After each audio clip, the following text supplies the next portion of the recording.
Can you imagine how Kevin Durant probably feels when he actually takes a look at the Western Conference standings? His Phoenix Suns are currently 22-21.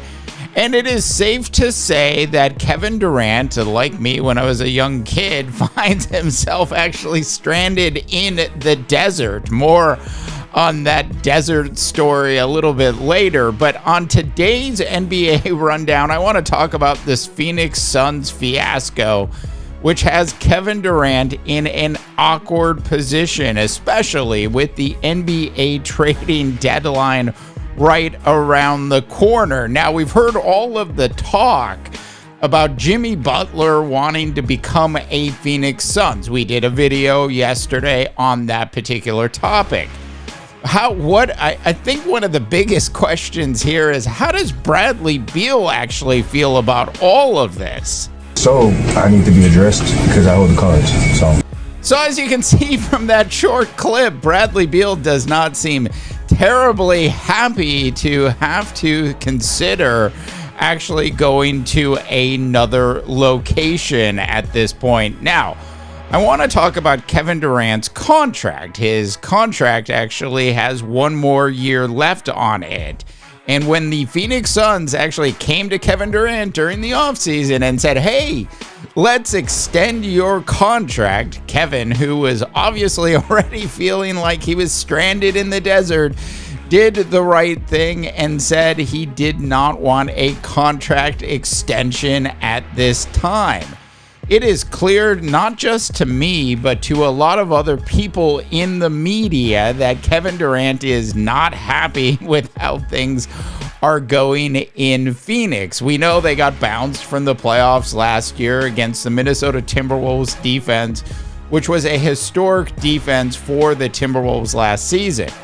When you look at the makeup of this year's Phoenix Suns team and you see how they're actually performing, middle of the road is the proper definition. They are currently ranked 17th in offense and, wait for it, 17th in defense. This for the NBA's highest salary payroll in the history of the National Basketball Association. They have blown away the second apron with their salary cap this year in Phoenix.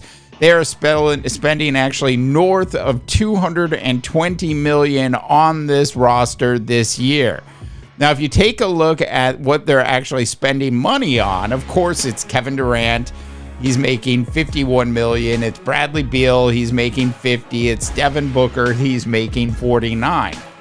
And I think it's safe to say that this big three, or I should say Kevin's big and the other guys are not so big, but they are big from a salary perspective. Look, I don't want to take anything away from Devin Booker, who is a great basketball player, but Bradley Beal is not at that Devin Booker, Kevin Durant level. And while it's clear that Bradley Beal certainly has a great agent, I mean, he got him that no trade clause. I mean, Bradley Beal has a no trade clause. When I heard that actually happened, I was like, if you're entering the NBA, get Bradley Beal's agent immediately.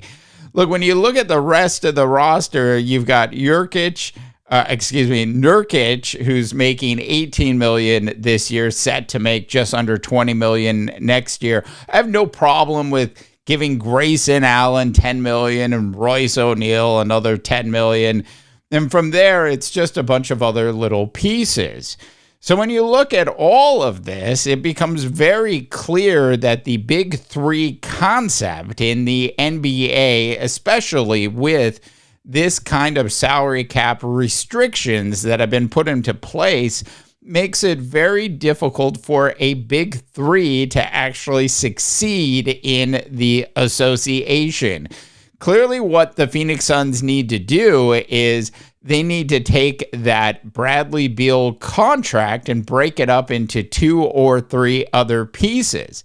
But that's probably not what the Phoenix Suns are going to do, which is exactly why Kevin Durant decided not to actually sign that contract extension when he had the chance. Now, despite what you'll hear Kevin Durant actually say in the media about how he feels like he can actually turn this team around, I think ultimately, if you were to get Kevin in a moment of truth and he was actually being totally honest with you, I think he would say that bringing Jimmy Butler to this team and paying him basically what you're paying Bradley Beal on paper basically makes no sense. What you're going to end up with is basically the same thing, maybe a little bit better, and another team that, if it actually does make it into the playoffs, will most likely get run out in the first round because they simply don't have enough, if you will, mid-level exemptions in place on this team. Guys that are making $15 to $20 million a year and are actually worth every single penny of that. If you take a look at the Minnesota Timberwolves roster and you look at like a Jaden McDaniels, which is a perfect example of a player that's making between $20 and $25 million a year, he can score between 15 and 20 on any night. He's tough, he's going to get a lot of rebounds, and he's also going to distribute the ball. That is a key piece that this Phoenix Suns team is absolutely missing. And don't kid yourself, Kevin Durant actually knows that. So I look at this and I think Kevin Durant must think he's stranded in the desert like I was when I was in my early 20s, when me and a buddy were actually moving a friend's uncle, moving his stuff from Los Angeles to Phoenix, and our U-Haul actually ran out of gas. I actually had to hitchhike to a gas station. A lady in the car actually had a shotgun pointed at me for the whole ride to the gas station. Totally true story. It just unbelievable stuff. That being said, when I think about Kevin Durant, sure, he's not literally stranded in the desert, but when you think about his career and where he was with the Golden State Warriors and how, as you might call it, his Bill Walton long, strange journey took place when he decided to hang a name on the Brooklyn Nets and attempt to do the big three thing there in Brooklyn. As we all know, that totally failed.